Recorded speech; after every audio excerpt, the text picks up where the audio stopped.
capital Samaria. Jonas profetizava no tempo do rei Jeroboão II. Nessa época, o Império Assírio estava se fortalecendo e logo seria uma potência mundial. Nínive era a sua capital. Jonas é o único profeta do Antigo Testamento com o qual Jesus se comparou diretamente. Tanto Jesus como Jonas eram profetas da Galileia. Os fariseus se esqueceram de Jonas quando atacaram Nicodemos, dizendo-lhe que da Galileia não se levanta. No ponto ainda dessa introdução, diz o livro de Jonas. Este é bem diferente dos outros livros dos profetas menores. É biográfico e não tanto profético. O que vemos nessa história é um Deus todo-poderoso, mas cheio de misericórdia, operando na vida de Jonas e por meio desse profeta na vida do povo incrédulo de Nínive. Aqui então, nesse primeiro ponto, nós vemos que Jonas ele era profeta da tribo de Zebulon, né, do reino do norte. Ele é um sucessor de Eliseu e ele é contemporâneo, né, das épocas próximas ali do profeta Amós e o profeta Oséias. Então Jonas chega até ter uma referência dele no segundo livro dos Reis, que fala, né, o período mais ou menos ali que ele profetizou. E Jonas, ele era também, né, ele veio da sobre isso. Ele questiona os fariseus acerca dessa pergunta que eles fazem para Jesus dar um sinal, se ele era o Messias. E eles vão, de certa forma, repreender a Nicodemos, dizendo que da Galileia não veio nenhum profeta. Né? E aqui o comentarista ele chega até a falar isso, que se eles tivessem lido mesmo as Escrituras, eles iriam ver que Jonas ele veio da Galileia, então Jonas é um profeta que veio da Galileia. Eles questionaram dizendo que nenhum profeta veio da Galileia. Jesus ele até chega a usar a expressão dizendo que diante de todos os sinais que ele mostrava, diante de tudo aquilo que ele fazia, não seria necessário encher, né, ou fazer algo para que o ego daqueles homens fosse satisfeito. Porque o tempo todo, o que os fariseus, os saduceus, enfim, aquela, vamos dizer assim, aquela religiosidade que existia ali entre eles, não era para apoiar Jesus, não era para confirmar as obras de Jesus, mas era a todo momento procurando algo para tentar uma acusação contra o Senhor, de alguma forma procurando algum erro na pregação, enfim, nos sinais que Jesus realizava, porque eles não aceitavam aquilo que Jesus fazia. Porque Jesus se dirigia ao povo de uma forma e aos fariseus, aos saduceus, enfim, aquele povo que levava, no caso ali, Israel à perdição, Jesus fazia totalmente o contrário daquilo que estava sendo realizado por eles. Porque com eles Jesus ele era mais firme, assim como João Batista também era. Que diante do povo, João Batista anunciava a chegada do Messias, falava sobre a obra redentora de Cristo, batizava eles, mas quando era para se dirigir aos fariseus, João Batista chamava ele de raça de víboras. Não era o povo, mas era sim os fariseus, os saduceus que lá estavam, que ele usava essa expressão, que eles eram raça de víboras. Aqui nesse primeiro tópico fala sobre o chamamento de Jonas. Aqui nesse ponto, nesse primeiro tópico, fala quando Jonas ele recebe uma ordem do Senhor. Eu quero usar aqui a Bíblia para falar sobre esse primeiro tópico, porque é bem interessante que no primeiro capítulo 1, no verso 1 mesmo, quando fala a vocação de Jonas e a sua fuga e o seu castigo. Primeiro livro, no caso o livro de Jonas, capítulo 1, que fala assim: E veio a palavra do Senhor a Jonas, filho de Amitai, dizendo: Levanta-te, vai à grande cidade de Nínive e clama contra ela, porque a sua malícia subiu até mim. Versículo 3. E Jonas se levantou para fugir diante da face do Senhor para Tarsis. Deus ele chama Jonas e fala para Jonas ir até a cidade de Nínive. A cidade de Nínive era a capital do reino da Síria e era uma das cidades que foi edificada por Nimrod, assim como Babel, e uma outra cidade também, que Nimrod, ele construiu essa cidade. Nós conhecemos lá ainda no livro do Gênesis, que Nimrod, a palavra até usa que diz que ele foi um poderoso caçador diante da face do Senhor, mas não a favor de Deus, ele era contra o Senhor, né? Por ter, de todas as formas, conduzido o povo a uma rebelião, uma rebeldia extrema contra o Senhor, a uma idolatria, um paganismo de forma absurda diante da face de Deus. E Nínive foi uma dessas cidades edificada por Nimrod. Então, assim, a Síria e Nínive eram inimigos mortais, ferrenhos de Israel. Nós vemos lá um período mais à frente que eles chegaram a fazer várias investidas contra Israel, se tornou um exército muito poderoso, mas eles eram inimigos mortais. Israel, de forma alguma tinha comunhão com Nínive, de forma alguma tinha parceria, tinha amizade com o reino da Síria. E nós vemos que é muito comum o Senhor levantar profetas como Ezequiel, como Jeremias, nós vemos em lições passadas, levantou Amós, levantou Joel, para profetizar para o povo de Israel. Levantou o profeta para fazer um clamor diante de Deus, diante do povo. Que não importa se fosse para levar eles ao arrependimento, lançar diante deles, a face deles, qual era a culpa, aonde estava o erro, onde estava o pecado, para que eles se convertessem, para que eles se arrependessem de todo o mal e voltassem ao Senhor. Então era muito comum que Deus levantasse um profeta para profetizar para Israel, ou levantasse um profeta para profetizar para Judá. Mas Deus levantar um profeta em Israel para profetizar para Nínive, para profetizar para um inimigo, para um adversário, mas a mensagem que Deus manda Jonas levar, a mensagem que Deus entrega para Jonas, não é uma mensagem de arrependimento, é uma mensagem dura, porque o capítulo 1 aqui diz que o pecado deles, a malícia, subiu diante de mim, subiu diante do Senhor a perversidade, a maldade do povo. Nós vimos na primeira lição, se não me engano foi dado pelo pastor Adrielton, que os assírios eles eram muito sanguinários. Eles eram extremamente cruéis com seus adversários. Diferente de todos os outros povos, não importa se era criança, mulher, enfim, idoso, enfermo, não importa. Se eles estavam ali para matar, para destruir, e eles faziam com requinte de crueldade, não era só chegar e matar. Tinha uma maldade, tinha uma perversidade entranhada ali na vida de cada um daqueles homens, que aquilo era absurdo diante dos outros povos de ver, de conhecer, de contemplar a perversidade deles. Então, Jonas, quando recebe essa palavra, em vez do Senhor dizer, Jonas, vai para o reino do sul, ou Jonas, chega diante do rei e fala algo, Deus fala, Jonas, você vai para Nínive, o seu maior inimigo, né, porque Nínive ficava mais próximo do reino do norte, fala, você vai agora, vai pregar contra o seu maior inimigo. E dá para perceber que tem algo pessoal nisso. Não era simplesmente o fato de Nínive, da Síria, ser adversário de Israel, mas tinha algo pessoal da parte de Jonas. Por quê? Um profeta de Deus. Não é a primeira experiência que ele tem como profeta. Não é a primeira vez que ele profetiza. Aí chega a seguinte pergunta: o que leva um homem de Deus, escolhido pelo Senhor, desobedecer e fazer algo totalmente oposto e contrário à vontade de Deus? Porque a partir do momento que Deus dá a ele a direção, ele se levanta para atender. Mas não atender a vontade de Deus, ele atende a sua vontade, porque ele foge. E quando ele foge, a palavra nos diz que ele desce para Jope e lá ele encontra uma embarcação que estava indo para Tarsis. Ou seja, se Nínive ficava para cá, Tarsis ficava totalmente o oposto. Tem não sei se é aqui na revista que eu li, não, na verdade é na minha Bíblia aqui, que diz que Tarsis era o ponto mais extremo longe de Nínive. Tarsis ficava na região ali, que hoje é a Espanha, então ele pega aquela embarcação e ele foge o mais longe que ele pode ir de Nínive. E eu acho um ponto interessante também, aqui nessa primeira parte, é que Deus ele fala com Jonas, e em nenhum momento nós vamos ver Jonas ele respondendo ao Senhor.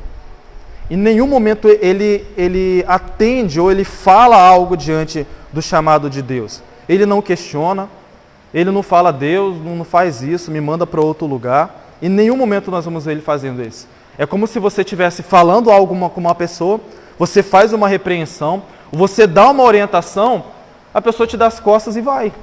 Você fala, né, fulano, faz isso para mim, ou numa obra, vira essa maceira aqui para mim. Né? Tá ali o Jason, que é pedreiro, fala ali com o abençoado ali do cunhado dele, ó, você vai fazer essa medida e tal, e tal, e tal. O camarada dá as costas e vai embora. Pega ali a marmitinha dele e vai embora para casa. Foi essa a atitude de Jonas. Ele não fala nada, ele não questiona, a atitude dele, ele pega as coisas dele agora e ele vai embora. Ele não vai embora para casa, ele vai embora para o mais longe que ele pode ir. E isso nos mostra, né, se a gente for contextualizar hoje, trazendo para os nossos dias, que existe muitas pessoas que são assim na obra do Senhor. Não, eu vou fazer aquilo que me é conveniente. Não, eu vou fazer até onde eu acredito que está bom para mim, que está satisfeito para mim. Se o pastor ele dá uma direção, se Deus ele usa um profeta, se a palavra do Senhor nos dá uma direção, existem pessoas que querem fazer totalmente o contrário. Não. Se Deus quer fazer, Deus vai ter que fazer do meu jeito. Se Deus ele quer realizar, não, Deus vai ter que realizar da minha forma. Não vai ser do jeito que o pastor quer. Não vai ser do jeito que esse profeta quer, porque ele conhece a minha vida. É assim que tem gente que fala quando recebe uma repreensão, quando recebe algo, não, esse profeta está falando isso porque ele conhece da minha vida. Então não vai ser dessa forma. Deus está falando, toma posição, se coloca de pé porque eu vou falar contigo. Se converte, muda os teus caminhos, enfim, dependente de qual for a orientação da parte de Deus. Tem gente que quer fazer do jeito dele, se esquecendo de que nós, quando fomos chamados por Deus, fomos chamados para realizar uma obra que é muito maior do que nós. Tanto que nós, desde que aceitamos a Cristo, fomos ensinados que nós não somos insubstituíveis. Se Deus nos chamou para realizar algo e nós não estamos atendendo com excelência, não estamos fazendo com toda a nossa dedicação, Deus ele vai colocar outro no nosso lugar para fazer, porque a obra é dele e isso não pode parar. Nós vimos na pregação de quinta-feira, quando o pastor falou ali sobre o livro de Eclesiastes, que diz o quê? Que aquilo que vier à nossa mão para fazer tem que ser feito com excelência, tem que ser feito com dedicação, com toda a nossa força. E existem pessoas que fazem com excelência, que fazem com dedicação, quando ele vai aparecer. Quando ele está, de certa forma, de frente. Quando tem outros fazendo, ele vai fazer de qualquer maneira. Vai aparecer só para dizer que esteve presente, só para ser lembrado. E não é por esse motivo que o Senhor nos chamou. Aqui no segundo tópico fala sobre a sua fuga.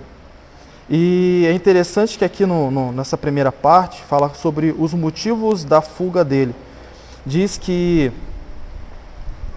Nínive, o comentarista coloca que Nínive era uma cidade muito grande, que Jonas não quis ir para Nínive, porque Nínive era uma cidade muito grande. E eu acredito que, né, como já vemos na palavra, não era por causa do tamanho de Nínive, já que ele vai para lá e prega para Nínive. No final desse capítulo 4 de Jonas, Deus ele fala que de forma alguma ele poderia exercer misericórdia por Nínive, porque lá havia mais de 120 mil pessoas, e que o comentarista diz que, na verdade, havia mais de 2 milhões de habitantes naquela cidade. Mas eu discordo do comentarista pelo fato dele dizer que Nínive era muito grande, e foi por esse motivo que Jonas não quis ir. Eu acredito que, na verdade, Jonas não quis ir, porque ao invés de olhar a obra sendo do Senhor, o chamado sendo do Senhor, o projeto, o propósito sendo do Senhor, ele deixou com que os seus interesses pessoais ficassem acima dos interesses de Deus. Aqui nessa lição, nós teremos uma compreensão um pouco mais profunda acerca do caráter de Jonas. Porque Jonas, ele era um homem de Deus, profeta do Senhor, escolhido por Deus, mas de forma alguma ele queria ver com que os seus inimigos recebessem a misericórdia de Deus. De forma alguma ele queria ver que aquele povo pagão, que aquele povo rebelde, obstinado diante ali da face do Senhor, De forma alguma ele queria ver aquele povo sendo conduzido a um arrependimento e uma conversão diante de Cristo. Jonas é, por exemplo, aquele tipo de crente que ele está aqui na igreja, mas quando ele vê aquele desafeto dele aceitando a Jesus como Salvador, ele fica irado. Como assim? Essa pessoa hoje é crente? Essa pessoa fez isso contra a minha família? Essa pessoa fez isso, falou isso, ou enfim, de alguma forma fez algo que o atingiu pessoalmente, ele fica irado, não pela conversão, mas fica irado por ser aquela pessoa. É aquele tipo de crente que, por exemplo, eu estou orando, aí Deus ele traz o meu entendimento que eu tenho que orar por tal pessoa, e ele vai e pula aquela pessoa na oração. Ou está ali fazendo o evangelismo, está ali fazendo uma visita, aí passa ali, está ali de porta em porta, quando chega na porta, na casa daquela pessoa que tem um problema ali, que já teve uma discussão, ele pula a casa daquela pessoa e vai e segue em frente. Eu acredito que isso já aconteceu com a gente de alguma forma. No momento de ira, no momento, enfim, de raiva, que Deus ele está te impulsionando a você orar por aquela pessoa e não vou orar por essa pessoa não, deixa que outro ora. Tem um monte de igreja aqui no bairro, se for para evangelizar, que outro evangeliza. O quê? Aquele macumbeiro ali, que eu sei que fez macumba para mim, aquela pessoa que saiu falando da minha vida, falou do meu pecado, que fica me acusando de algo que eu fiz. Não, eu não vou pregar para essa pessoa não. Se Deus quiser fazer, que Deus envia outro. Jonas ele estava dessa forma. O quê? Eu ir lá para Nínive pregar para aquele povo? De forma alguma eu vou. Deus ele tem um contrário de Elias, né? Elias dizia, eu quero morrer porque eu estou sozinho. Jonas não, Jonas, se for para poder pregar, que Deus envia outro para pregar. E a intenção dele é fugir para o mais longe daquilo ali, não só pelo fato de Nínive ser longe, como o comentarista colocou, ou pelo pecado daquele povo, mas porque tinha algo pessoal envolvido aquilo ali. E aqui nós compreendemos que a manifestação da misericórdia de Deus, a manifestação da graça de Deus, assim como atingiu a cada um de nós, não podemos privar, não podemos limitar que outras pessoas também venham a receber, que outras pessoas também venham a alcançar a graça de Deus. Independente do que a pessoa fez, pode ter sido o maior criminoso aqui, pode ter sido a pessoa mais cruel que pisou na face da terra. Se Deus tem um projeto de salvação também para a vida dessa pessoa, por que não fazer? Só fazendo uma rápida menção sobre isso, nós vemos quem? O apóstolo Paulo. O apóstolo Paulo que perseguia os cristãos, que mandava prender, que mandava matar, enfim, era o maior perseguidor da igreja do Senhor. As pessoas ao ouvir falar do nome de Paulo, que parecia que era um homem igual Golias, né? Mas diz que ele era um homem pequenininho, mas só ouvir falar da crueldade, como ele era implacável em perseguir os cristãos, o povo tremia diante do nome de Paulo, né, que até então era Saulo. Mas a partir do momento em que Deus ele tem um encontro, né, Jesus tem um encontro com ele, faz com que ele se torne um dos maiores apóstolos de Jesus Cristo. E que ele realize uma obra tão extraordinária, que enquanto os apóstolos ali ficam em Jerusalém, ficam para o povo de Israel, Paulo ele prega para os gentios. E a mensagem dele é uma mensagem tão poderosa, uma mensagem tão edificante, é algo tão profundo, que não tem como dizer que ele se baseou nos evangelhos, porque os evangelhos foram escritos depois das cartas de Paulo. É mais fácil a gente dizer que os evangelhos, de certa forma, se inspiraram nas cartas paulinas, porque tudo aquilo que ele fala é com propriedade, ele fala coisa que os evangelhos não falam, não relatam.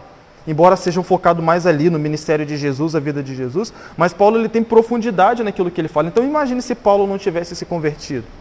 Imagine se esse homem não tivesse conhecido a Cristo. Deus ele teria usado a outro, mas olha a importância que tem de pregar a palavra do Senhor, de anunciar a Cristo para aqueles que hoje não vivem diante da presença do nosso Senhor Jesus Cristo. Não importa se é um traficante, não importa se é um feiticeiro, não importa a vida que a pessoa leva, se é um ateu, o Senhor ele tem um projeto para a vida de cada um. E isso é interessante porque já foi falado, por exemplo, no evangelismo, que nós temos essa percepção, tanto que nós não nos limitamos no trabalho evangelístico, que a gente prega tanto para aquela pessoa descrente, para o desviado, como a gente também vai na boca de fumo, prega para aquelas pessoas que vivem no tráfico. Os irmãos mais antigos vão lembrar que alguns anos atrás, aqui na nossa igreja, nós tivemos um testemunho de um rapaz que eles até se abraçaram, choraram, porque um disse, quando a gente estava lá no mundo, eu ia matar ele, um do lado do outro falando. Eu estava determinado, eu ia matar ele. E os dois ali se abraçaram, choraram, né, tinham comunhão. Hoje cada um está levando a sua vida, mas enfim, o que importa é mostrar que enquanto eles estiveram na presença do Senhor, enquanto a palavra do Senhor alcançou eles, a maior rivalidade e inimizade que tinham entre eles, aquilo se transformou ali, nem que seja por um momento, mas em um amor, em uma confraternização, em uma comunhão entre eles. Porque a gente ia lá para casa, né, o pastor Talho, os jovens da mocidade, a gente jogava videogame lá, a gente enfim, conversava, tinha comunhão, e aquele que antes queria matar o outro, e tinha um momento ali de descontração. E aquilo se apaziguou, por quê? Porque a presença do Senhor chegou, a mensagem chegou, a transformação de Jesus chegou, então nos mostra o poder e a eficácia que tem o Evangelho. Nos mostra a importância que tem pregar a palavra do Senhor. Então, independente se são maiores inimigos, rivais, enfim, independente da rixa que for, quando Jesus chega, ele chega para fazer transformação. Ele chega para poder trazer a mudança. E quando o Senhor leva Jonas até aquela cidade, nós podemos ver que é algo até incomum, porque no passado, no Antigo Testamento, não é tão comum a manifestação da graça de Deus para outros povos. Nós vemos isso acontecer, mas era algo muito... Alguns fatos isolados que isso acontecia, de pessoas que se arrependiam, se convertiam ao Senhor e, de certa forma, deixavam as suas práticas, o seu culto pagão, a idolatria, enfim, e se convertiam completamente ao Deus de Israel. Mas aqui não, o Senhor usa um homem para pregar a uma cidade, porque o Senhor tinha um propósito nisso. O Senhor tinha o interesse de mostrar para toda aquela cidade a manifestação da sua graça, da sua misericórdia. E aqui nós vemos algo interessante, que fala sobre as consequências da fuga de Jonas. No momento que Jonas ele foge, aqui a palavra do Senhor nos mostra que ele entra dentro daquela embarcação e o Senhor envia uma grande dificuldade. Porque Jonas estava fugindo, indo para um ponto totalmente de extremo, diferente da vontade de Deus. E o Senhor permite que agora uma grande tempestade se levante contra aquela embarcação, a ponto das ondas serem tão fortes que parecia que ia quebrar o barco. E aqueles homens agora, eles tomam uma atitude que nós vamos ver que é uma atitude bem interessante. Por quê? Eles começam a clamar. E aqui diz que cada um, eles clamavam ao seu Deus. Então, ali tinham várias pessoas de diversos povos, e cada um clamava ao seu Deus. Eles chamavam o outro, vamos clamar, se você é budista, se você é islâmico, enfim, né, embora nessa época que não era exatamente dessa forma, mas cada um clamava a sua divindade, vamos unir forças aqui, porque isso que está acontecendo não é normal. Porque para você ver marinheiros, né, pessoas com embarcação clamando, porque algo era muito fora daquilo que eles viviam, da realidade deles. E eles começam a clamar, porque eles viram que aquilo ali não era normal, não era natural o que estava acontecendo. E agora o mestre da embarcação, o capitão ali do navio, ele fica incomodado com aquilo que está acontecendo, porque ele viu que tinha entrado alguém e tinha ido para o fundo lá do porão. E quando ele chega lá, a palavra diz que Jonas ele estava no mais pesado ali do sono, parecia que ele tinha estado em coma, porque a palavra diz que a água batia a ponto de parecer que ia quebrar. E ele estava lá dormindo tranquilamente e estava completamente despreocupado com o que estava acontecendo. E o capitão do navio chega até ele, pergunta para ele por que ele estava naquela situação, se ele não estava vendo o que estava acontecendo. Né? Claro que estava dormindo, ele não estava vendo, mas a partir do momento que chama, ele fala, vamos clamar também, porque cada um aqui está clamando o seu Deus, porque o que está acontecendo não é normal. E agora diz que entre eles decidem lançar sorte. Então, provavelmente tinha alguém ali que era de Israel, que conhecia a tradição, que tinha o costume, e agora eles lançam a sorte para ver ali quem entre eles era o culpado, porque os marinheiros, você vê muito nisso em filme pirata, em filme, enfim, de navegação, que eles são muito supersticiosos, os marinheiros são supersticiosos. Então, quando algo está acontecendo, eles logo vão acreditar que é culpa de alguém, que alguém está amaldiçoado, que alguém fez algo antes de entrar, então amaldiçoou todo mundo. Então, ali, alguns daqueles homens, eles lançam a sorte para ver sobre quem que cai a culpa do que está acontecendo entre eles, e cai exatamente sobre Jonas. E eles agora começam a questionar: quem é você? O que você faz? De onde você vem? Porque se está acontecendo isso conosco, que a culpa sua, o que você fez para estar acontecendo isso conosco? E agora Jonas, ele conta para aqueles homens o que aconteceu. Ele fala: eu sou Jonas, eu sou profeta de Israel, e aconteceu isso e isso. Eu fui chamado por Deus para ir a Nínive e eu não quis ir. Eu estou indo para outra direção, estou indo para Tarsis. Então isso que está acontecendo é culpa minha. A palavra nos diz que aqueles homens, eles ficaram ali aterrorizados diante do que foi contado, não pela circunstância, mas por saber que aquilo que estava acontecendo era Deus que estava fazendo. Ele fala: eu sou profeta do Deus de Israel, do Deus poderoso sobre o céu, sobre a terra, sobre o mar. Isso que está acontecendo é o meu Deus que está fazendo. E aqueles homens, eles ficam numa angústia tão profunda por saber que é um Deus que está fazendo aquilo ali, e os deuses que eles estão clamando não é suficiente para aplacar a fúria de um Deus, de um homem que estava ali, que não era para também estar lá. Então agora eles começam a dizer para ele, clamar também, que Jonas, ele também tomasse essa atitude. Ele diz: a única coisa que vocês podem fazer para que essa tempestade se acalme é vocês me lançar no mar. Vocês vão ter que me lançar no mar. E eu acho muito interessante que aqueles homens clamavam, cada um ao seu Deus, e até agora, em nenhum momento Jonas está clamando. Deus fala com Jonas para ir, Jonas vai e não fala nada com Deus. A tempestade vem, parece que o barco vai naufragar, parece que as ondas vai afundar aquele barco, e Jonas mesmo assim ele não clama. E quando ele fala para que ele seja jogado ao mar, a atitude daqueles homens, se fosse qualquer outra pessoa, imediatamente jogava, falava: você quer ir? Então vai, é problema seu. Então nós vemos aqui que a atitude deles, a princípio, não é fazer isso que Jonas falou. Mas aqui no verso 13 diz: entretanto, os homens, eles remavam, esforçando-se para alcançar a terra. Ou seja, Jonas fala: a única forma de acalmar essa tempestade é vocês me lançarem ao mar. E a atitude daqueles homens é o quê? Vamos voltar. E eles remavam, eles tentavam voltar para a praia, mas a palavra diz que quanto mais eles se esforçavam para voltar, mais as ondas empurravam ele para dentro. Ou seja, Deus não estava permitindo que eles voltassem, porque a intenção era que Jonas clamasse, era que Jonas mostrasse ali o poder de Deus, que ele entendesse que aquilo ali que estava acontecendo era culpa dele. É claro que ele percebeu, mas que a atitude dele fosse de manifestar ali da glória de Deus, do poder de Deus, que aquilo ali acalmasse, e que ele voltasse para o ponto em que ele partiu e fosse atender o chamado de Deus.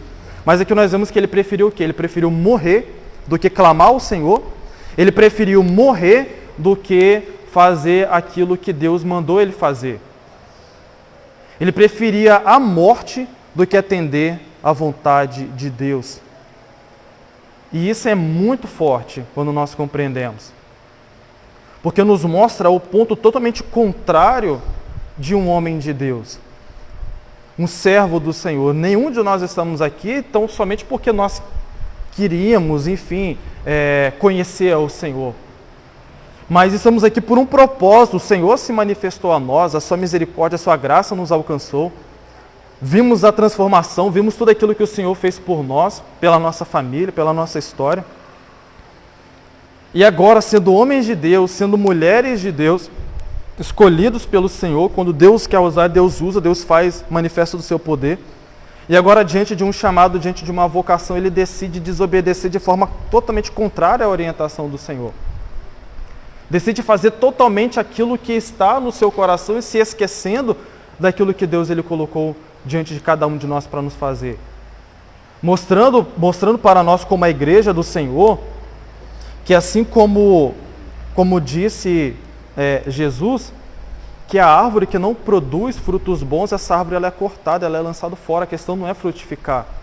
Não é mostrar para Deus o meu fruto, não é da forma que eu quero, não é da forma que eu quero fazer. Porque se fosse assim, né, nós vamos fazer um paralelo agora com o livro do Gênesis, porque Abel levava o sacrifício diante de Deus. Abel levava a oferta diante de Deus. Mas Caim também levava. Não era o ato de ofertar. Não era o trabalho que agradava a Deus, mas era a intenção, era o propósito por trás do trabalho. Era a intenção por trás da oferta. Não era tão somente entregar algo diante de Deus. Tinha todo um entendimento, uma gratidão, um propósito para aquilo ser feito diante do Senhor. É interessante que Deus, ele fala 2 vezes com Caim e nenhuma vez nós vemos a Bíblia Deus falando com Abel. E mesmo assim Caim, ele fica tão irado por Deus se agradar de Abel. Ele não se preocupa, não, eu vou fazer com que Deus ele se agrade de mim. Eu vou fazer com que Deus se agrade do meu culto. Eu vou fazer com que Deus se agrade do meu louvor. Eu vou fazer com que Deus ele tenha satisfação na minha oferta, que Deus tenha satisfação na minha adoração. Ele não pensa dessa forma, ele fica como aquele tipo de crente que fica assim, quando aquele irmão canta, quando aquela irmã canta, a igreja glorifica, a igreja recebe, mas quando eu canto, as pessoas dormem. Quando eu canto, ninguém dá glória, ninguém levanta a mão, fica preocupado com a adoração do irmão, fica preocupado com a qualidade da voz, enfim, com o desempenho do irmão, mas ao invés de colocar o entendimento de que eu também posso fazer, se eu também buscar a graça de Deus, se eu fizer com qualidade, se eu ofertar a Deus com dedicação como Abel está fazendo, Deus também vai receber o meu.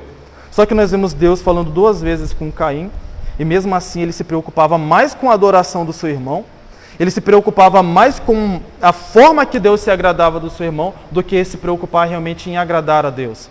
E é isso que nós vemos em Jonas, porque nós vamos ver mais à frente, dando aqui um spoiler, que Jonas sabia o que Deus ia fazer. Jonas ele vai declarar isso a Deus, ele sabia o que Deus ia realizar, então ele falou assim, eu sei o que Deus vai fazer, então eu vou surpreender a Deus.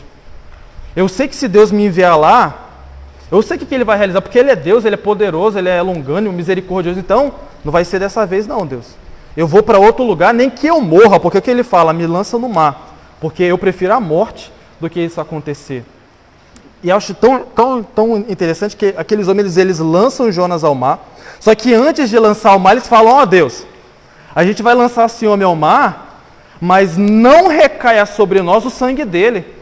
Porque é ele que está pedindo, em outras palavras, né? É ele que está pedindo isso que está acontecendo aqui, ele sabe que é culpa dele, mas nós estamos tentando voltar, nós estamos remando para voltar em terra, porque nós não queremos que o sangue desse homem recaia sobre nós, porque se isso está acontecendo é por causa do Deus de Jonas, então se a gente matar um profeta de Deus, imagina o que vai acontecer conosco. Então eles falam que Deus não recaia sobre nós, e a partir do momento que eles jogam o Jonas no mar, a palavra diz que eles vão fazer um voto diante de Deus.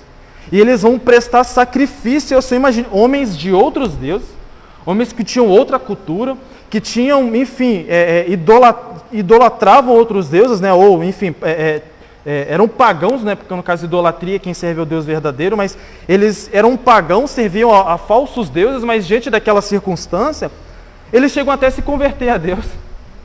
Eles se convertem ao Deus de Israel. Eles prestam sacrifício e eles fazem um voto ali diante do Senhor. E quando Jonas é lançado ao mar, a palavra nos diz que Deus ele envia ali um grande peixe, que no livro de Mateus Jesus usa a expressão dizendo que uma baleia engole Jonas, e Jonas ele fica ali 3 dias no ventre daquele peixe. Jesus usa essa expressão para se referir a Jonas quando ele disse que assim como Jonas pregou para uma grande cidade, aquela cidade se converteu dos seus maus caminhos e ficou 3 dias no ventre daquele peixe, importava também ali, né, que ele, o Filho do Homem, o Messias, cumprisse dessa mesma forma, porque nós conhecemos que Jonas, ele é como se fosse uma prefiguração de Cristo, é um tipo, né, uma figura, uma imagem, uma parábola, e Jesus ele é o antítipo, Jesus ele é o cumprimento, é a realização dessa figura, dessa parábola. Embora seja uma história verídica, é real essa história, porque por muitos anos isso foi questionado se era tão somente uma parábola como Jesus contou, mas quando Jesus ele dá a declaração de Jonas, dá veracidade àquilo que estava sendo dito, porque segundo a cultura grega, Disse também que Hércules ficou 3 dias no ventre de um grande animal marinho. Então eles tentavam dizer que Jonas é como se fosse uma mitologia judaica, israelita, como se fosse uma imitação da cultura grega. Mas Jesus ele dá testemunho ali de que realmente a história de Jonas é uma história real e aquilo realmente aconteceu. Mas Jesus ele disse que assim como Jonas ficou, importava que também ele ficasse para conduzir um povo ao arrependimento, conduzir o povo agora à sua salvação. E acho interessante que aqui no capítulo 2, quando fala agora sobre a oração de Jonas, quando fala sobre a oração de Jonas, no tópico 4, Jonas ele começa a clamar ao Senhor. Ele disse: na minha angústia clamei ao Senhor, e ele me respondeu. Do ventre do inferno gritei, e tu ouviste a minha voz. Então, nós vemos que, diante de todo aquele momento, agora que Jonas ele vai clamar ao Senhor. Agora que Jonas vai falar com Deus. Deus ele chama, ele dá as costas para Deus e foge. Ele está na embarcação, aquela tempestade acontece, está tudo ali acontecendo, ele prefere a morte do que falar com Deus, do que fazer uma oração ao Senhor, mas agora quando ele está sentindo ali a angústia, quando ele está sofrendo ali dentro daquele animal, que agora ele vai clamar. Ele diz agora, na minha angústia clamei ao Senhor. Mas eu acho interessante nessa oração de Jonas, é que em nenhum momento ele pede para que Deus levasse ele até Nínive e realizasse a obra. A preocupação de Jonas é voltar para Jerusalém, é voltar para o templo. Porque ele disse: lançado estou diante da face do Senhor, dos teus olhos, todavia tornarei a ver o templo da tua santidade. Ou seja, a preocupação dele é voltar. A preocupação dele é prestar sacrifícios. E ele diz aqui na oração dele que a intenção dele é oferecer sacrifícios ao Senhor, é oferecer-lhe adoração diante de Deus. Ele não quer ir, mesmo estando no ventre daquele animal, ele não quer ir para Nínive.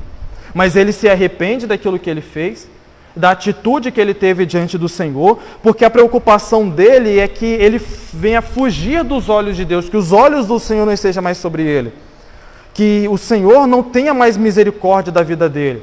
E quando agora ele se arrepende, no verso de número 10 do capítulo 2, o Senhor ele fala ao peixe, e o peixe vomita Jonas na terra. Essa expressão sobre vômito, todas as vezes que nós vemos a Bíblia usar a expressão vômito, se refere a algo ruim. Porque o que é o vômito? O vômito é algo que acontece com cada um de nós quando algo está nos fazendo mal.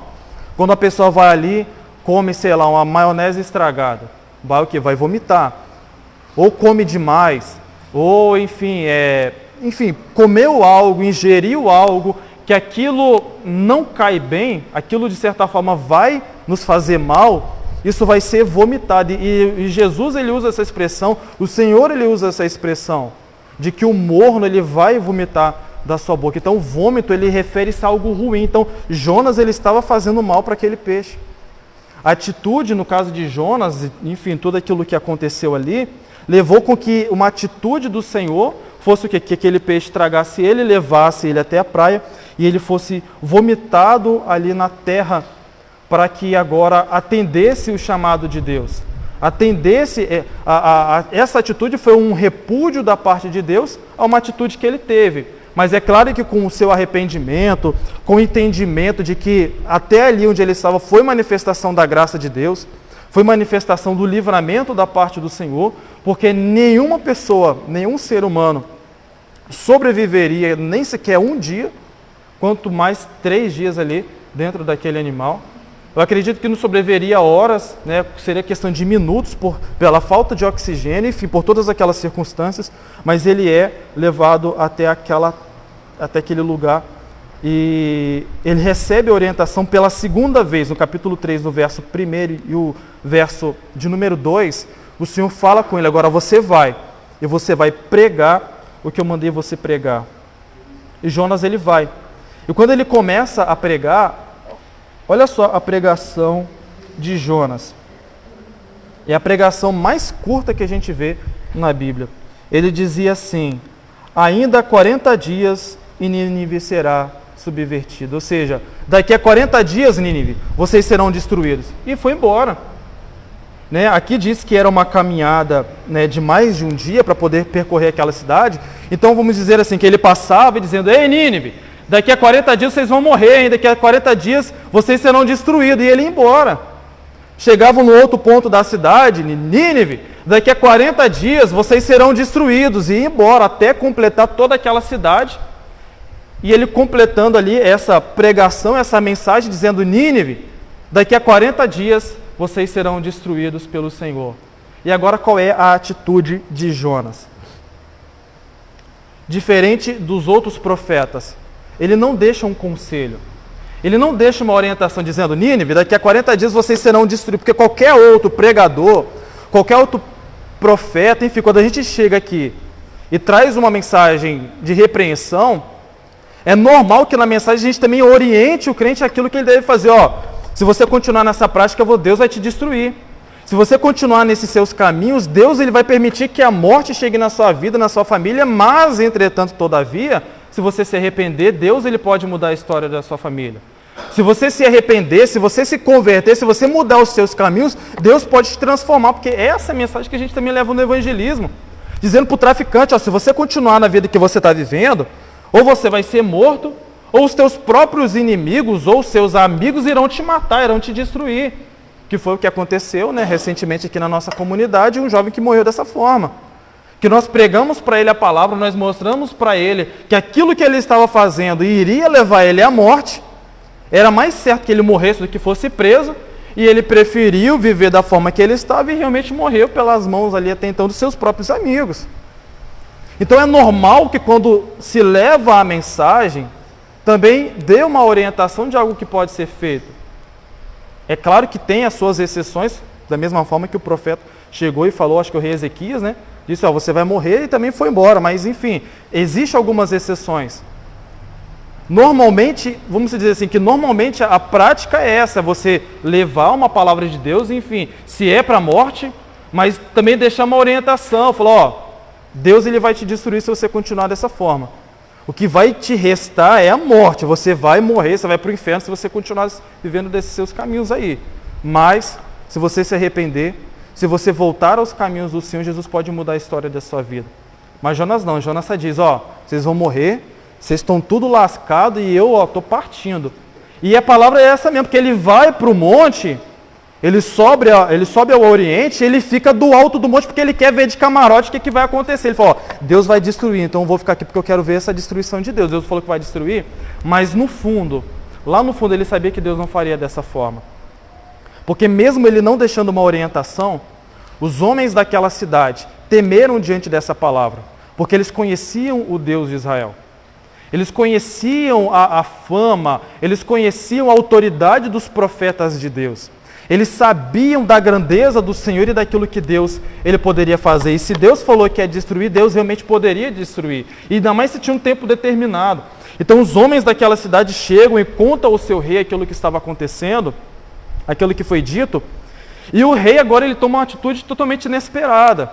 Porque isso poderia vir de uma orientação do profeta de Deus. Porque vamos dizer aqui, Nínive era uma terra pagã, eram povos que tinham outros deuses, que tinham outra forma de culto, mas a atitude que eles tomaram foi de um povo judeu, foi de um povo israelita, porque eles vão fazer jejum, e jejum nós só vemos na cultura judaica, só na cultura cristã nós vemos a prática do jejum. Eles vão se vestir de panos de saco, que isso é uma atitude, né? É uma expressão de se lançar diante de Deus, de vergonha, de arrependimento, de entrega, que é só do povo judeu, e eles vão lançar cinza sobre o seu corpo, que também era uma atitude do povo judeu. E é um ponto até mais do que isso, porque eles não apenas se arrependem, mas o rei coloca um jejum diante da cidade, que desde a criança que está sendo amamentada até o animal do campo, ele diz: ó, nenhum animal vai para o pasto, nenhum animal vai beber água, ninguém vai se alimentar, ninguém vai ter contato com o alimento durante esse período do jejum, durante esse período que nós estivermos aqui, se arrependendo desses maus caminhos. E enquanto Jonas ele estava lá esperando a destruição daquela cidade, a palavra do Senhor nos diz que Jonas, o seu sentimento era esse mesmo, era de ver a destruição. Aí agora ele vai, né, planta ali vai fazer uma plantação, aquela plantação cresce, vai fazer ele, de certa forma, algo aconchegante para ele, para que ele contemple a destruição que ele está esperando. Mas a dado momento o Senhor envia um verme, esse verme vai consumir aquela planta e agora ele vai ficar aborrecido. Foi melhor que eu tivesse morrido mesmo do que ficar tomando esse sol aqui na minha cabeça, porque diz que o vento, ele muda, e agora o sol começa a bater na cabeça dele, e você vê que no capítulo 2, ele diz o quê? Na minha angústia clamei ao Senhor. No momento do meu desespero, ali, no momento da minha ânsia da morte, eu clamei ao Senhor. Mas agora, quando aquela plantação ali, quando aquela planta ela morre, e o sol bate na cabeça dele, ele pede o que? A morte, é melhor que eu morra. E o Senhor pergunta para ele, é razoável essa tua ira?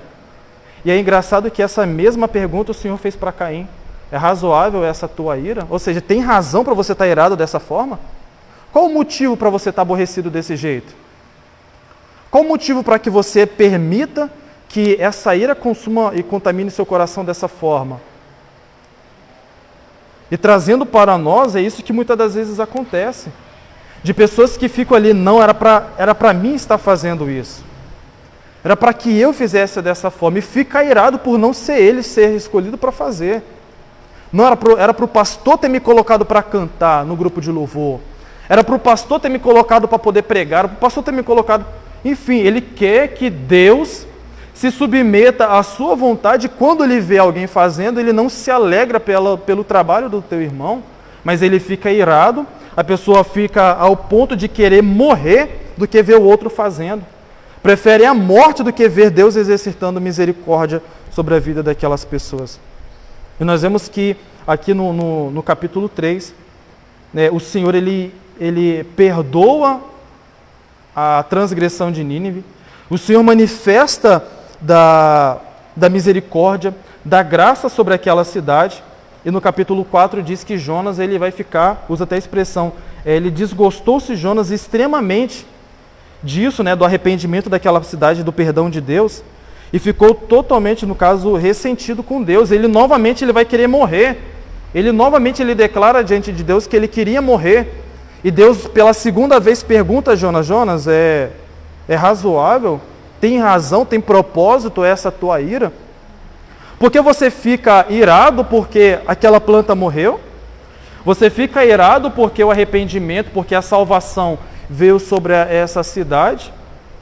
No caso, você teve mais apego, mais misericórdia de uma planta que num dia cresce, no outro dia morre, do que de 120 mil pessoas aproximadamente que estavam nessa cidade. É interessante que no final desse capítulo, ele termina com uma pergunta. No verso 11 disse: e não hei eu de ter compaixão da grande cidade de Nínive, em que estão mais de 120 mil homens, que não sabem discernir entre a sua mão direita e a sua mão esquerda, e também muitos animais. Ou seja, esse capítulo ele termina com uma pergunta, nos deixando o entendimento que nós também podemos deixar essa resposta. É para nós uma reflexão dizendo que se nós, no caso, né, temos às vezes compaixão de certas coisas que acontecem na nossa vida, algo superficial, quando tem pessoa que tem dó de ver um animal sofrendo, mas não tem dó de ver um irmão passando por uma prova.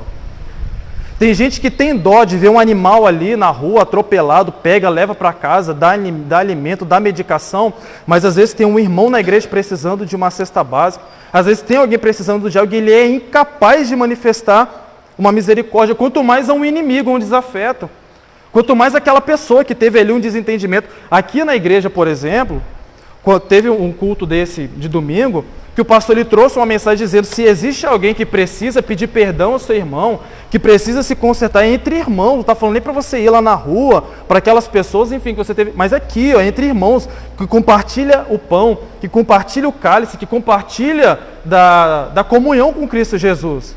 E disse: se precisa se consertar, vai e se conserta. Não precisa declarar diante da igreja o que fez, só chega: meu irmão, me perdoa, eu pequei contra o irmão, enfim, me perdoa porque eu fiz algo que te aborreceu. Né? Disse até ele mesmo, o pastor: se alguém precisa do meu perdão pode vir que eu vou te perdoar. E existem pessoas aqui que precisavam se consertar entre os irmãos, se precisavam se consertar com o pastor e que foram incapazes de buscar o perdão, quanto mais de liberar o perdão. Nos mostrando aqui nesse livro de Jonas, que Jonas ele é homem de Deus, ele é profeta do Senhor, mas ele permitiu com que algo pessoal, ele permitiu com que o sentimento que ele tinha por aquela cidade fosse maior e se manifestasse de uma forma muito maior do que realmente a obra que Deus tinha para realizar na vida dele. E o entendimento que nós temos final é que, independente daquilo que eu e os irmãos vemos fazer, Deus ele vai cumprir a sua obra. Independente se eu quero fazer ou não, independente se eu aprovo ou não, independente se eu concordo ou não, Deus ele vai fazer, porque todas as coisas estão diante da autoridade do Senhor. Quando o Senhor manda, acho que Ananias, ir até Paulo, ele tenta dar conselho a Deus, mas esse homem que persegue, esse homem que de todas as formas tem nos trago danos, mas o Senhor diz, vai, é até ele mesmo, é esse Paulo, é esse Saulo mesmo que você cure, que você ore por ele, que você leve a palavra para ele. Então, independente de quem for, independente das circunstâncias que for, o arrependimento, nós vemos que o arrependimento ele leva à salvação. Porque uma cidade inteira, com mais de 2 milhões de pessoas, se arrependeram diante de uma mensagem de destruição. Embora ele não tenha levado diante do povo a orientação do que eles deveriam fazer, mas eu creio que pela presença de Deus, pela orientação do Senhor, aqueles homens foram levados ao arrependimento. Buscaram ali a misericórdia do Senhor. Porque esse é o papel da igreja. É levar a palavra independente de quem for, anunciar o evangelho de Jesus Cristo para todo o povo. Aqui o Senhor mandou Jonas ir para Nínive, mas Jesus Cristo, quando ele disse para a igreja, ele falou ir por toda a Judéia, Samaria, até os confins da terra. Se Deus te mandar pregar, independente de quem for, você tem que pregar, nós temos que pregar, nós temos que anunciar o evangelho. É a mensagem dele. Quem faz a obra é o Senhor. Nós vamos pregar, se essa pessoa não quiser se converter, isso é ele, Deus, mas nós temos que fazer. Um outro ponto, nós não podemos de forma alguma querer limitar a ação de Deus na vida de quem quer que seja. Se Deus escolheu o diácono Breno para poder estar fazendo a filmagem, é ele que vai fazer, que ele faça com excelência. Se Deus escolheu para alguém para tocar um instrumento, para fazer algo, nem que seja para poder limpar a igreja, mas que seja feito com excelência, não se preocupando com aquilo que Deus está fazendo na vida de alguém, porque tem gente que vem para a igreja e fica assim, poxa, eu estou aqui há tantos anos, e eu não recebi isso ainda, não fui batizado com o Espírito Santo, o irmão acabou de chegar, a irmã acabou de chegar, já está profetizando, já está orando, Jesus está curando, por quê? Porque vai da intensidade, vai da busca, vai do propósito de cada um. Enquanto eu fico olhando aquilo que o meu irmão está fazendo, o meu irmão está buscando a Deus, ele está olhando para o Senhor, ele está se entregando diante de Deus, e ele vai crescendo, ele vai avançando diante da presença de Deus, e eu vou ficando estagnado, ao ponto até mesmo, de ter a possibilidade de perder a minha salvação, porque eu fico olhando mais para as pessoas do que olhando para Cristo. Amém? Que nessa lição, dessa manhã, cada um dos irmãos vamos ter esse entendimento de que, independente de qual for o propósito para as nossas vidas, nós devemos fazer. Deus nos chamou para realizar uma obra grandiosa, extraordinária, e nós estamos aqui para cumprir o propósito de Deus. Jamais querendo limitar a ação do Senhor, nem na nossa vida, nem na vida de alguém, porque Deus ele é fiel para realizar. Se Ele prometeu, Ele vai cumprir. Se Ele tem o propósito de fazer, Ele é Deus para fazer.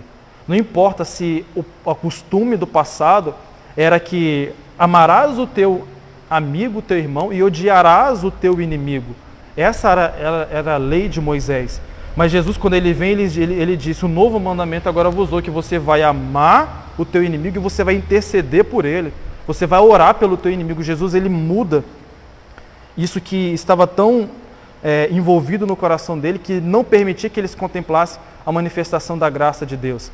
Tanto que Pedro, ele tem esse pensamento até ele chegar na casa ali de Cornélio, quando ele vê a manifestação do poder do Senhor sobre aqueles homens. O que Deus fez ali na casa de Cornélio, um dos primeiros gentios se convertendo na era da igreja. O poder do Senhor descendo sobre aquele lugar. Eles são batizados com o Espírito Santo. Eles são batizados nas águas porque mostra que aquele homem, aquela família, mesmo não sendo gentil, mesmo não sendo judeu, mesmo não sendo circuncidado, estava sobre ele a misericórdia do Senhor. Então é isso que nós estamos aqui para fazer, atender o chamado de Deus e levar a misericórdia do Senhor para quem quer que for. Amém? O pastor...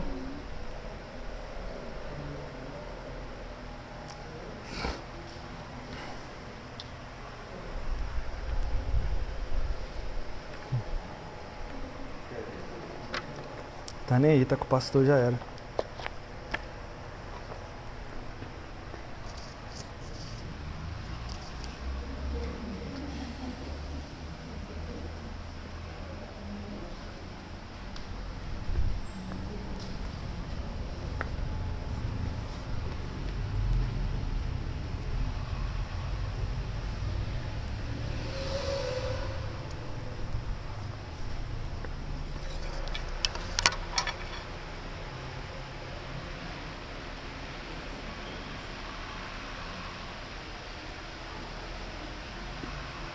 Saúde os irmãos com a paz do Senhor.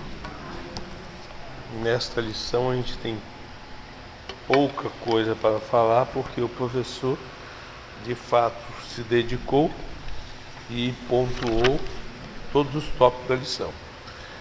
Por isso, desde já fica os nossos parabéns, o professor e o pastor Gesiel, que Deus continue abençoando o seu ministério. Mesmo no pouco que temos para falar, eu quero ir já quase aí no finalzinho da revista, no quarto tópico, a oração de Jonas, no primeiro subtópico, sentimento.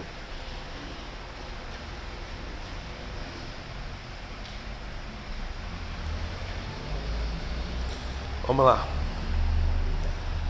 Às vezes, preste muita atenção nisso, hein? Às vezes, crentes correm para psiquiatras por causa de depressão, quando, de fato, a depressão não é naquela circunstância, sintoma de doença ou resultado de pecado. Você está abatido espiritualmente falando, porque tem desobedecido a palavra do Senhor. Ao longo dos anos de experiência, nós temos tido testemunhos de crentes que diziam estar de depressão. Eu sempre falei, e vou continuar falando, e agora vai ficar registrado em live. Depressão pode ser caso de pessoas endemoniadas.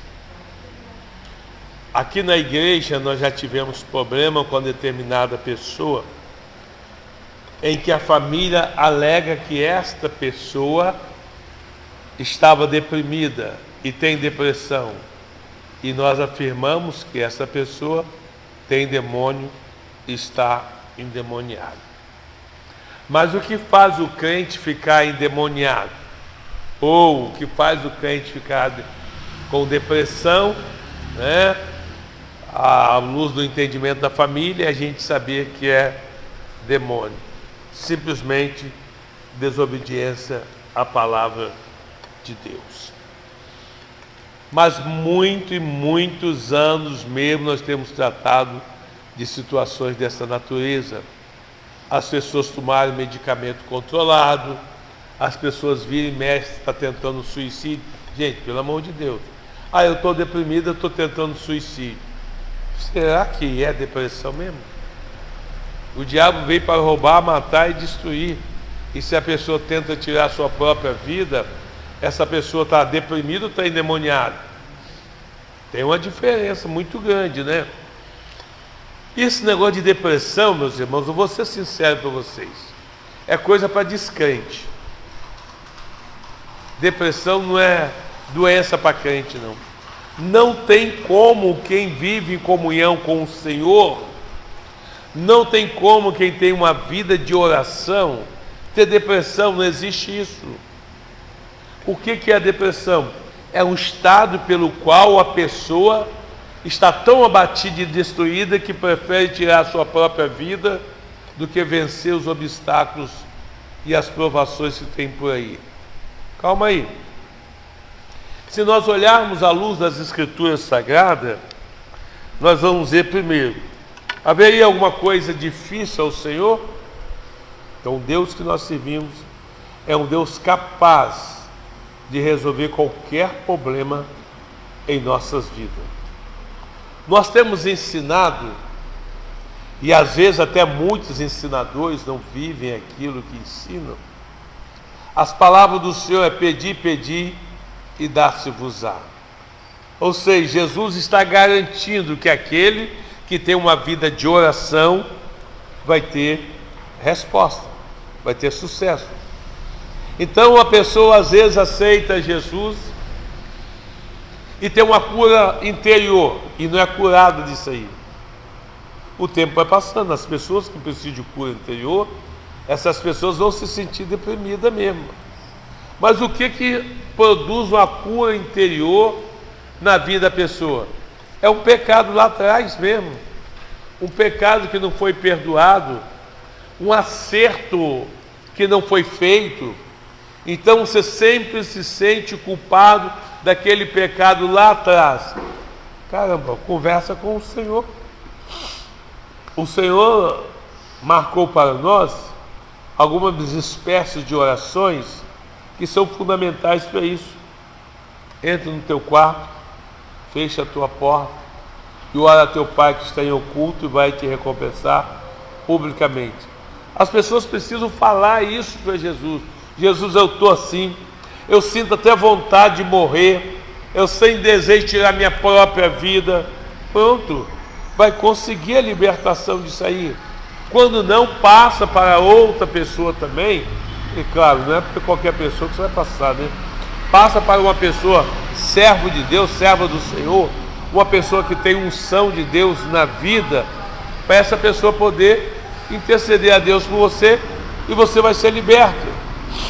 Um dia desse eu estava, na hora da mensagem, alguém estava pregando, não sei nem quem era, acho que foi o pastor Adriel, e eu estava falando para o pastor Talho, olha, o único problema que as pessoas têm, que o tempo não vai sarar, é uma pessoa endemoniada.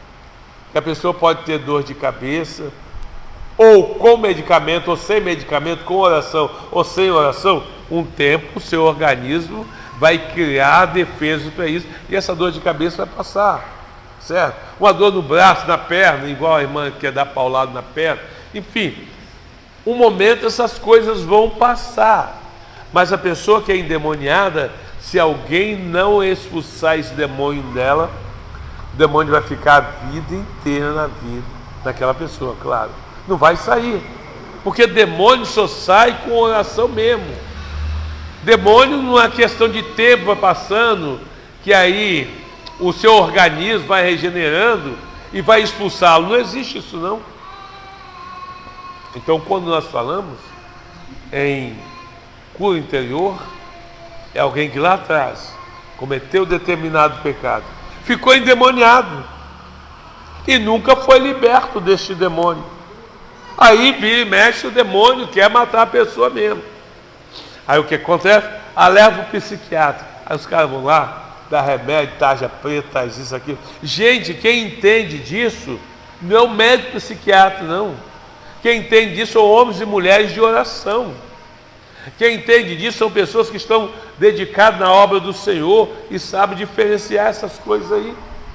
Eu me lembro ainda quando o novo convertido foi me dado a responsabilidade de cuidar de uma psicóloga. Olha só, eu, novo convertido, não tinha nenhum estudo psicológico para isso, mas tinha uma irmã na nossa igreja, que era psicóloga, e estava com problema, certo? Então vê que, por que a psicóloga não resolveu o próprio problema dela? Ela não era psicóloga? Ela não tinha instruções para todo mundo? Por que ela, como uma profissional dessa área, não resolveu? Aí nós fomos lá. E qual é a situação? oração, gente.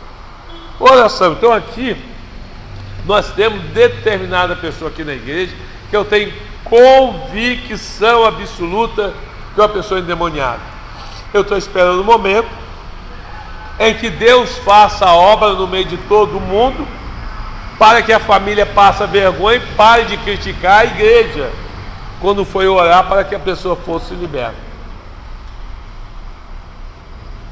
Irmãos, servo do Senhor, quando distrai, acontece diversas coisas negativas. Quem diria que um homem igual Saul, que foi escolhido pelo Senhor, entre os melhores de Israel naqueles tempos, para conduzir todo o povo do Senhor.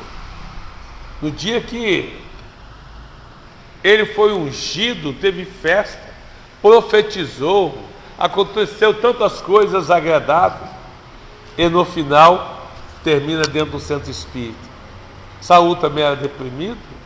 Não, foi a desobediência de Saul, certo? Porque a desobediência é o seguinte: você pecou, não quer se consertar, aí você começa a buscar subterfúgio, está com algo interno, em vez de buscar a Deus para ser liberto, busca A, busca B, etc e tal. Foi o que Saul fez, foi buscar, quer dizer, o rei de Israel.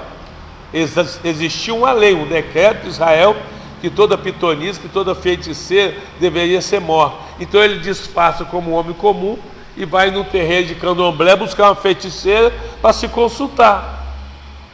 Olha a situação. Então, assim como Saul, não se iluda não, ainda tem muito crente assim. Um dia desse, a irmã Zé, que presente está, e é claro, nesse momento a mente dela já levou, já conduziu ela nesse assunto. Me conta a história de uma pessoa que antes ela pediu oração pela pessoa, só que quando ela pede oração, que ela falou o nome da pessoa, eu falei, calma aí, eu conheço esse nome. Aí eu perguntei, é fulano assim? É. Falei, como é que pode? Eu conheci lá atrás, é uma serva de Deus, pregando a palavra do Senhor com muita influência, com muita capacidade, com muita competência. Agora, se essa pessoa hoje está assim, deprimida, pode ter certeza que isso é demônio. Não justifica, gente. Como que você agora, preste bem atenção, quem prega a palavra do Senhor hoje, está santificado, está abençoado, prega a palavra e a igreja é edificada e você sente o retorno do Senhor, enfim. Já pensou, de repente aí você chega e fica deprimido. Calma aí, o que aconteceu com você? Aí a irmã Zélia me conta que essa pessoa já tem um tempo que está assim e já está em estado terminal mesmo. Que a pessoa chega até a falar que não sei o que lá, que é o diabo que está nela, essas coisas. Eu falei, tá vendo? É o diabo mesmo. Tem que ser. Então, gente, a nossa aliança com o Senhor, a gente precisa entender que a regra é viver em santidade. E se por algum momento a gente quebrar essa regra da santidade, a gente tem que lembrar dos ensinamentos do apóstolo João. Filhinhos, não pequeis. Mas se pecares, tem um advogado para com o Pai, Jesus Cristo justo. Tem que confessar o pecado. Você não pode deixar as coisas ir se acumulando e achando que lá no final você vai resolver. Não vai não, vai ficar deprimida. E deprimida, eu vou reiterar, é uma ação demoníaca. Porque a pessoa deprimida, né, não vai querer suicidar. Tem que ser então algo demoníaco. E aqui o que nós vemos nesse tópico fala exatamente isso, sobre o sentimento. Olha, às vezes crentes correm para psiquiatra por causa de depressão, quando de fato a depressão não é, naquela circunstância, sintoma da doença, mas o resultado é pecado. Aí o médico vai lá, o médico não é servo de Deus, o médico não sabe como expulsar demônio, o médico não aprendeu nada disso, ele vai pelo que ele aprendeu, porque ele estudou a medicina, e enche a pessoa lá de medicamento. Aí a pessoa é internada no hospital psiquiátrico, fica internada lá no hospital de doido a vida inteira, passa a vida inteira lá, quando uma simples oração de alguém que conhece da matéria iria resolver o problema. Então isso me chamou muita atenção, esse finalzinho aqui me chamou muita atenção. Agora, no sexto tópico, o desgosto de Jonas. Foi muito difícil para Jonas entender a mente de Deus em demonstrar misericórdia ao povo mundano. Gente, como é que pode, né? Como é que pode? Foi só Jonas? Não. Hoje também tem muitos crentes assim, que não quer que Deus demonstre misericórdia com aqueles que pecaram. Não pecou, que Deus mata logo ele. Arranca a cabeça, destrói, faz passar um monte de vergonha. Então, esse seu coração não é coração de servo de Deus, não. Não é coração de servo do Senhor, não. O Senhor disse assim: misericórdia quero, e não sacrifício. Então, o prazer do Senhor, que seja lá quem for, que as pessoas se convertam, mudam de atitude, sejam perdoados, alcançam o céu. A verdade, Jesus veio exatamente para isso. A morte de Jesus foi exatamente para isso, para que as pessoas que pecaram pudessem alcançar o perdão e ir para o céu. Jesus disse: eu não vim para os sãos, eu vim para os doentes.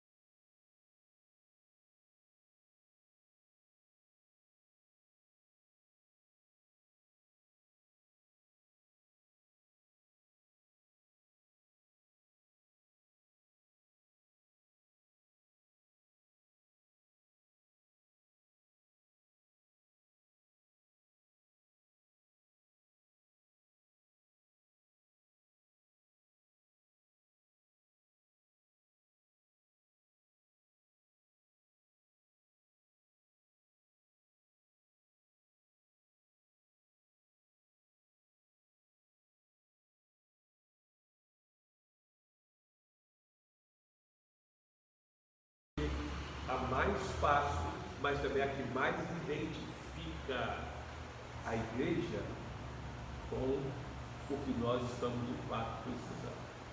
O comportamento de Jonas se identifica muito com a igreja hoje. Quando os crentes fazem a obra de Deus como quer, quando renunciam, gente, a nossa igreja, quantos irmãos renunciaram o chamado e estão pagando um preço alto por isso? Estou pagando, o que eu posso fazer? O que eu posso fazer? Teve pessoas que eu perguntei, você falou: olha, Deus vai te cobrar, eu pago o preço de Deus. Olha, que é pesado. Não. Ele está pagando um preço muito alto. Quando Deus nos escolhe, nos qualifica, é porque Ele vê em nós uma capacidade para desenvolver uma obra dele. E eu renuncio isso, eu tenho que pagar o preço, gente. Quando eu baratinho os dons de Deus, eu tenho que pagar o preço por isso aí, não resta dúvida. E o preço, né? Eu me lembro até de uma história do mundo muito tempo atrás também, quando eu falei com ele que Deus ia cobrar, naquela ocasião ele disse: não, eu pago, falei: você não paga, você não aguenta não, quando Deus começar a cobrar, você vai chorar por mim. E eu acredito que nos dias atuais ele chora muito por causa disso. Porque Deus cobra e o preço é alto. Quando a gente fala de Deus cobra, é porque você acha que às vezes vai cobrar em você. Ah, não, eu aguento qualquer esforço de dor. Tem pessoa que é masoquista, né? As dores não interferem em nada. Estou falando que tem pessoas, porque eu tenho pouco disso, certo? Dor não me atinge nada, não. Cortou a mão ali, na mesma hora eu tenho que passar álcool para desinfetar. Tem gente que fica doido, não pode nem mexer, eu não. Certo? Então, sobre essa, estou com dor de cabelo, não está dizendo nada comigo. Estou com o coração na doença, não está dizendo nada, estou pregando, estou ensinando. Eu não paro, certo? Mas tem gente que é diferente, né? Tem gente que quer bobeirinha, né? Não vem para a igreja e fica todo ressentido, cheio de coisa. Mas a gente precisa entender. Fomos chamados para sermos fortes, para vencer, para fazer a vontade do Senhor, sem questionar a vontade do Senhor. E eu fico triste quando algumas pessoas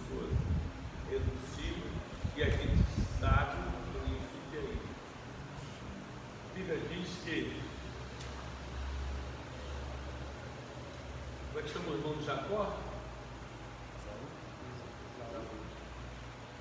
Quando ele se arrependeu da primogenitura e quis de volta com lágrimas, não recebeu mais, foi dado. Então eu espero que, antes de tomar decisões que venham entristecer a Deus, que venha causar deficiência na obra do Senhor, os crentes pensem nisso, porque as consequências vão vir. Não resta dúvida, a consequência vem. E a cobrança do Senhor, aquilo que estava falando, é isso. No meu corpo, eu aguento tudo. Mas será que eu vou aguentar se Deus for fazer isso? Alguns exemplos, tá? Será que eu vou aguentar se Deus for fazer isso com meu pai? Será que eu vou aguentar se Deus for fazer com minha mãe? Se Deus for cobrar da minha esposa, do meu marido, do meu filho? Será que eu vou aguentar? Se Deus for cobrar de alguma pessoa que eu amo? Porque às vezes a gente tem muita resistência da gente, né? Suporta tudo. Mas se é uma pessoa que de fato você tem um amor profundo por ela, você vai aguentar ver aquela pessoa sofrer. Então Deus, quando vai cobrar, Ele vai cobrar exatamente aquilo que vai fazer você sentir a dor. Deus não cobra coisas que você não sente. Ele sabe aonde vai doer na vida de cada um de nós. Por isso que a gente precisa se enquadrar na palavra do Senhor e deixar Deus trabalhar. O professor falou uma coisa muito importante aqui também. A gente precisa entender, se Deus escolheu alguém, a gente tem que parar de pensar que é só a gente que sabe fazer as coisas, que é só nós que estamos fazendo. Não. Se Deus escolheu a obra do Senhor, Ele escolhe quem Ele quer, usa quando quer e acabou. E todos nós já sabemos disso aí. Então o que nós temos que fazer é só entender o que Deus está fazendo. Nós já falamos e vamos reiterar aqui. Nós temos na nossa igreja pessoas que têm uma dificuldade muito grande de perdoar. Tudo bem, você não está imune ao pecado. Na hora que você pecar e vai pecar, você vai ver o quanto vai custar o perdão de Deus sobre você. Porque é o Pai Nosso, se perdoarmos aqueles que nos têm ofendido, nós seremos perdoados também. Então é o Pai Nosso. E o Pai Nosso é bem claro, sim, é condicional. Deus, eu vou perdoar aquele irmão, aquela irmã. Beleza, pode perdoar. Aí na hora que você precisou, você nem terminou de fechar a boca, você já está perdoado. Deus não quer nem saber, porque o seu coração é o coração que libera perdão e você está abençoado. Agora aquela pessoa que está, tem gente aí, igual o professor já falou, que eu estou esperando há muito tempo. Claro, na hora que essa pessoa chegar, eu não vou nem questionar, não. Eu não falo, está perdoado em nome de Jesus. Mas eu estou esperando há muito tempo, porque eu sei que essa pessoa, a oração dela está impedida por Deus, porque ela pecou principalmente contra mim. E está aí, como se nada tivesse acontecido, achando que o tempo vai curar. O tempo não cura, sabe por quê, pastor José? Porque aquela pessoa que te ofendeu está gravada na sua mente. Aí os anos passam, mas você nunca esquece. Aí o dia que a pessoa vem, te pede perdão, você esquece e acabou, a pessoa está liberada. Então os crentes, por mais que a gente ensina, eles não aprendem por isso que só. Obrigado pela oportunidade.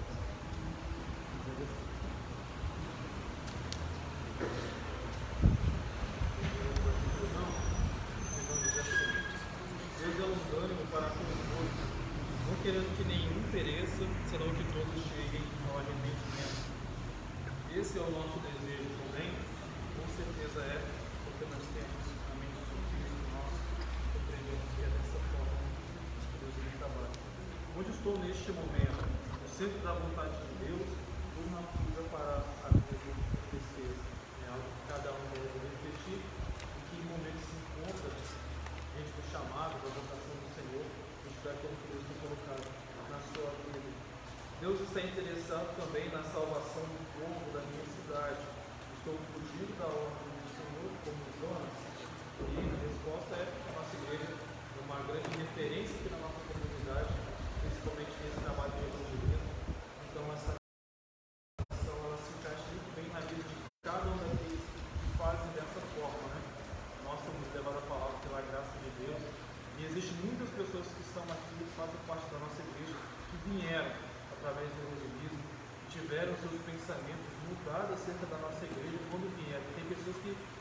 quando eu era do mundo, eu não podia nem passar na porta dessa igreja, eu odiava, detestava. Mas depois que veio, viu aquilo que o Senhor faz aqui neste lugar, pois a presença do Senhor é real nas nossas vidas. Amém? Vamos fazer o fechamento da lição, peço aos irmãos que coloquem de pé. Vamos lá ao título da lição. Jonas, o profeta fujão. Versículo-chave, versículo-chave. Na minha angústia, clamei ao Senhor, e Ele me respondeu. Os irmãos acharam ainda que está o versículo-chave? Jonas capítulo 2, versículo 2. Logo abaixo do texto, básico, texto devocional. É em versículo-chave. Vamos lá, versículo-chave. Na minha angústia, clamei ao Senhor, e Ele me respondeu. O vento da angústia Jonas capítulo 2, versículo 2. Meu também não está muito parecido. Meu quebrou? Sei que hoje é o meu dia. Jesus está aqui. O tempo esperei. Chegou a minha vez. Sei que hoje é o meu dia. Jesus está aqui. Move as águas, Senhor. Move as águas.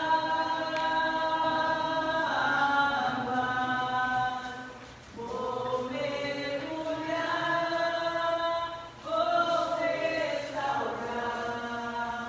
a minha vida.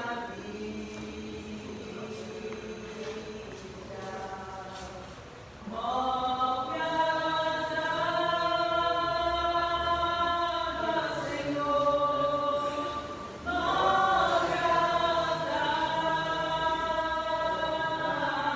águas. Vou mergulhar, me libertar. Sim, move as águas.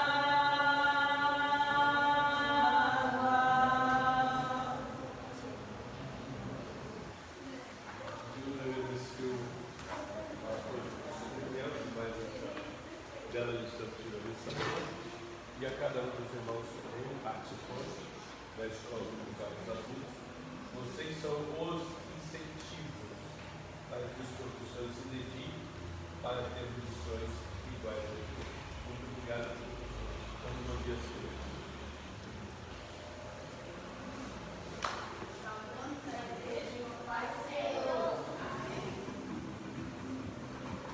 Telefone do céu, é a oração.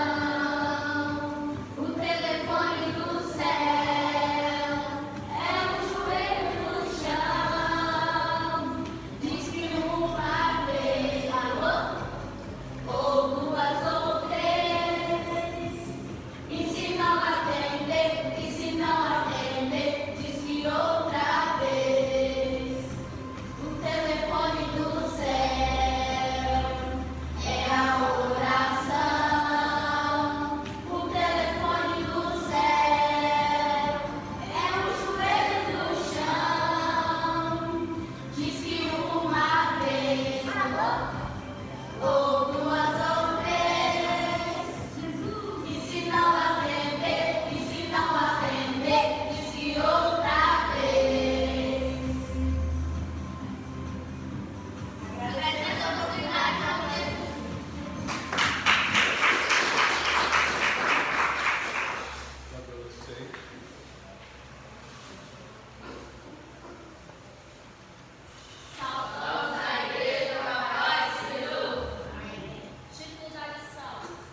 vou colocar no PV dos irmãos, tá?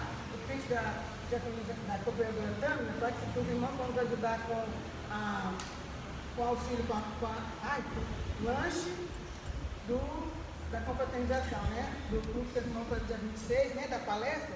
Então, os irmãos que vão nos ajudar, eu vou colocar no Pix de vocês em particular, tá? Com o Pix está no telefone particular. Tá dando. É porque Só enviar para eles. vou enviar, Aí eu vou enviar para vocês em particular e vocês vão enviando para ela, porque é ela que vai fazer a compra desse material. Bom? E deixa eu ver aqui. Eu coloquei hoje alguns cartazes no banheiro feminino e no masculino para que se mantenha a melhor higiene nos banheiros, porque realmente está ficando muito difícil aquilo ali. O masculino está bem mais limpo do que no feminino. Hoje a gente chegou aqui e foi impossível entrar nesse banheiro. Mas como a irmã Zé desceu comigo, ela pegou tão geral no banheiro, lavou tudo e deixou tudo limpinho para quando chegasse agora, você tivesse condições. A gente não ia ter condições de ficar nem aqui onde a gente está, porque o odor ali estava demais, né? Então a gente colocou porque nós somos mulheres, e mulheres têm que ter mais capacidade que os homens. Mas por incrível que pareça, em todo lugar que a grande circulação de mulheres e de homens, o banheiro dos homens sempre são mais limpos que o das mulheres. Incrível, né? Isso é de praxe, mas aí nós vamos nos organizar para manter esse banheiro limpo também, né? Cada um utilizar, ter o cuidado da descarga. O depósito, o depósito de lixo, balde, está embaixo da dispensa de papel. Porém, a pessoa lava a mão de jogo lá fora. Mas se você lavar a mão, é só aqui, gente, é pertinho. Se não conseguir cair, por gentileza, pega e bota no lixo de novo. Porque não faz sentido isso, né? Então a gente colocou bem destacado vários lugares para que as irmãs pudessem se sintonizar. Lá no banheiro do ano, contando muito dessa situação. A gente colocou só, vou colocar nisso, tá? Hoje na limpeza do tempo vai ficar Diácono Lohan.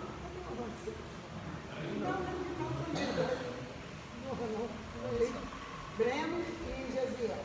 A Câmara, a Vera, a Edline. Agora não tem que ver. Porque eu não sei porquê, eu tinha certeza que eu tive de Lohan. Então vamos lá ver. O café da manhã é do ciclo de oração semana que vem, tá? A pastora Brunella, irmã Cris, Daniela, Zé e Breno vão trazer a parte do estilo. Deconisa Silvana, irmã Regina, Deconisa Márcia, vai trazer o café e eu vou trazer.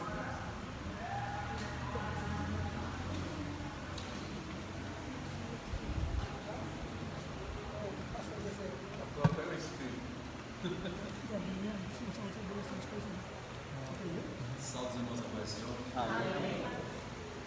Relatório. Cordeirinho de Cristo. São 8 matriculados, 4 presentes, 4 ausentes, 1 visitante, total de assistência 5. 2 e 5 de oferta. Classe Estrela da Manhã. São 7 matriculados, 5 presentes, 2 ausentes, 2 visitantes, total de assistência 7. R$11,30 de oferta. Classe El Shaddai. São 7 matriculados, 6 presentes, 1 ausente, 1 visitante, total de assistência 6, R$7,45 de oferta. Classe dos adultos. São 39 matriculados, 30 presentes, 9 ausentes, total de assistência 30, oferta R$32,35. Total geral de frequência 48, 51. Total geral de oferta R$53,15.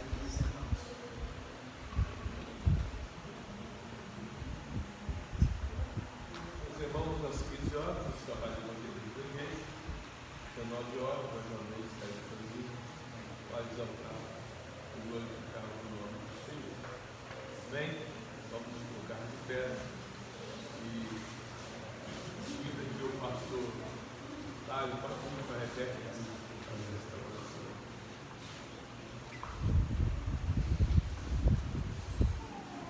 Salve os irmãos, papai do Senhor. Amém. Grande Deus, Pai, Senhor dos céus e da terra, nós te agradecemos, nosso Senhor, por esta manhã maravilhosa que o Senhor tem nos concedido, pela bela, Senhor, instrução que tem deixado aos nossos corações e continuamente possa estar abençoando a vida dos professores, a vida do nosso pastor. E pedimos que possa nos conceder, Senhor, um instante de dia diante da Tua presença, nos abençoando, Senhor Jesus, através do evangelismo, através do culto da noite, que a tua glória e a tua graça mais uma vez venha ser derramada sobre as nossas vidas. Somos totalmente dependentes do Senhor, que nos abençoe, nos conceda os livramentos. É o que nós lhe pedimos e agradecemos por tudo em nome de Jesus. Amém. Do amor de Deus, a graça do nosso Senhor e Salvador Jesus Cristo e a doce consolação do Espírito Santo, que ame e aguarde a volta do Senhor. Vamos em paz, que Deus nos abençoe. Está terminado em nome de Jesus.